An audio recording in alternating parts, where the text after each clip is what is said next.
નમસ્કાર પત્રકાર ભાઈઓ, આજે આપ સૌ જાણો છો કે આજે વિશેષ પત્રકાર પરિષદ યોજવામાં આવી છે છોટાઉદેપુર ખાતે. આપણા દેશના વડાપ્રધાન શ્રી નરેન્દ્રભાઈ મોદીજીના 12 વર્ષ પૂર્ણ થયા છે અને જે જનતાએ એમની પર વિશ્વાસ મૂક્યો છે એ પણ આપણને ખ્યાલ છે કે ગયા 3 વખતે લોકસભામાં ભારતીય જનતા પાર્ટીની સરકારે આ દેશ માટે ખૂબ સારા કામો કર્યા છે અને એની જ બ્રીફિંગ માટે આજે અમે છોટાઉદેપુર ઉપસ્થિત છે. મારી સાથે છોટાઉદેપુર જિલ્લાના અધ્યક્ષ ભાઈ ઉમેશભાઈ રાઠવા, સાથે જ લોકપ્રિય સાંસદ ભાઈ જસુભાઈ રાઠવા અને આપ સૌને મારા નમસ્કાર. વર્ષ 2014માં દેશે મોદીજી પર વિશ્વાસ મૂક્યો. વર્ષ 2019માં પહેલા કરતાં પણ મોટી બહુમતીથી એમને જીતાડ્યા અને ફરી 2024 સતત ત્રીજી વખતે જનતાએ તેમને ચૂંટીને સ્પષ્ટ કહી દીધું કે દેશ માત્ર વાયદા નહીં પણ કામ જુએ છે. આ જ જનવિશ્વાસના જોરે આજે એનડીએ ગઠબંધને દેશના 22 રાજ્યોમાં જનતાની સેવા કરવાની એક તક મળી છે. મોદી સરકારે સબકા સાથ સબકા વિકાસ और સબકા વિશ્વાસ ના મંત્રના માત્ર એક સૂત્ર રહેવા દીધું નથી, પરંતુ તેને એક લોક આંદોલન બનાવી દીધું છે. સરકારનું એક જ લક્ષ્ય રહ્યું છે કે દરેક યોજનાઓનો 100% લાભ લાભાર્થી સુધી પહોંચે. ટેકનોલોજી અને ડિજિટલ ગવર્નન્સની વાત આવે છે ત્યારે આપણું દેશ ડિજિટલ ઇન્ડિયા તરફ જ્યારે આગળ વધી રહ્યું છે ત્યારે ડીબીટી દ્વારા બધા જ યોજનાઓના લાભ લાભાર્થી સુધી પહોંચે અને વચોટિયાને વચ્ચેથી હટી જાય એવી રીતની આ યોજનાઓ ડીબીટી દ્વારા શરૂ કરવામાં આવી છે અને દેશના 4.31 લાખ કરોડ રૂપિયા ખોટા લોકો પાસે જતા હતા તે બચી ગયા છે.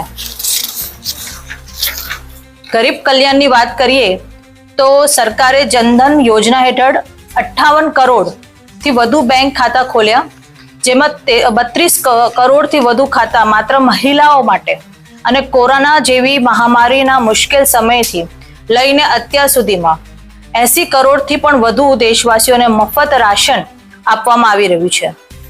સારવારના ખર્ચથી ગરીબોને બચાવવા માટે આયુષ્માન ભારત યોજનામાં 60 કરોડથી પણ વધુ હેલ્થ કાર્ડ બનાવવામાં આવ્યા છે. ગરીબોના જીવનને સરળ બનાવવા માટે પીએમ આવાસ યોજના હેઠળ 4 કરોડથી પણ વધુ પરિવારોને પાકા મકાનો આપવામાં આવ્યા છે. ઉજ્જવલા યોજના દ્વારા પણ 11 કરોડ મહિલાઓને મફત ગેસ કનેક્શન આપીને ધુમાડાથી મુક્તિ આપવામાં આવી છે. ગામડાઓના વિકાસ માટે પણ જલ જીવન મિશન હેઠળ 16 કરોડથી વધુ ઘરો સુધી નળ દ્વારા ચોખ્ખું પાણી પહોંચાડવામાં આવી રહ્યું છે.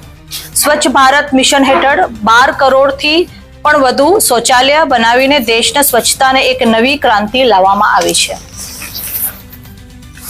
સાથીઓ, આ ઉપરાંત જનજાતિ સમાજના કલ્યાણ માટે 15,000 કરોડનું બજેટ અને ધરતી આબા ગ્રામ ઉત્કર્ષ અભિયાન માટે 80 કરોડ રૂપિયા ફાળવવામાં આવ્યા છે. દેશના અન્નદાતાઓની વાત કરીએ તો પીએમ કિસાન સન્માન નિધિ હેઠળ 11 કરોડથી પણ વધુ ખેડૂતોને 4.3 લાખ કરોડ રૂપિયા સીધા તેમના ખાતામાં જમા કરવામાં આવ્યા છે. કિસાન ક્રેડિટ કાર્ડ એટલે કેસીસી યોજના દ્વારા 7 કરોડથી પણ વધુ ખેડૂતોને લગભગ 10 લાખ કરોડનું સસ્તું ધિરાણ આપવામાં આવ્યું છે.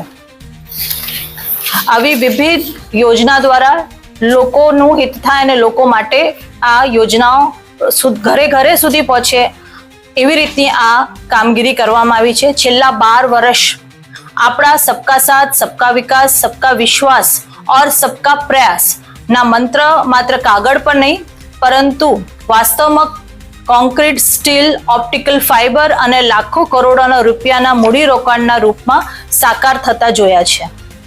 શ્રદ્ધેય અટલ બિહારી વાજપેયીએ વર્ષ 2000માં જે પ્રધાનમંત્રી ગ્રામીણ સડક યોજના દૂરદર્શી પાયો નાખ્યો હતો, આજે તેને ગ્રામીણ ભારતના તસવીર સંપૂર્ણપણે બદલી નાખ્યું છે અને તમને જાણીને ગર્વ થશે કે આ ગાડાથી લઈને વર્તમાન સમય સુધીમાં ગામડાઓમાં લગભગ 8 લાખ કિલોમીટર પાકા રસ્તા બની ચૂક્યા છે, જેમાંથી લગભગ 4 લાખ કિલોમીટર માત્ર છેલ્લા 12 વર્ષમાં બનાવવામાં આવ્યા છે.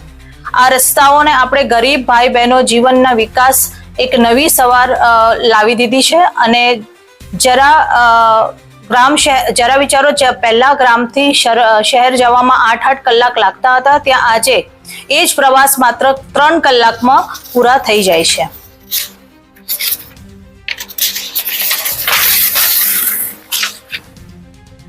દસ જૂનનો દિવસ જે આપણે લોકતાંત્રિક ઇતિહાસનો અભૂતપૂર્વ દિવસ તરીકે પણ આપણે જોઈએ છે. વડાપ્રધાન શ્રી નરેન્દ્ર મોદીજીના દેશના પ્રથમ એવા વડાપ્રધાન જેમને પંડિત જવાહરલાલ નહેરુનો પણ આ જે રેકોર્ડ હતો એ તોડી દીધો છે. એમને પાછળ મૂકીને આગળ વધ્યા છે. ભારતના ઇતિહાસમાં સૌથી લાંબા સમય સુધી લોકશાહી રીતે ચૂંટાયેલા વડાપ્રધાન બનવાનું ગૌરવ હાંસલ કરવામાં આવ્યું છે. વડાપ્રધાન નરેન્દ્રભાઈ મોદીજીએ મળેલા લગભગ 32 આંતરરાષ્ટ્રીય સન્માન અને મોર્નિંગ કન્સલ્ટન્સી જે સર્વે કરે છે એની હિસાબે 75% એપ્રુવલ રેટિંગ સાથે દુનિયાના સૌથી લોકપ્રિય નેતા બનવું એ દરેક એક ભારતીય માટે સન્માન અને ગૌરવની વાત છે. આભાર.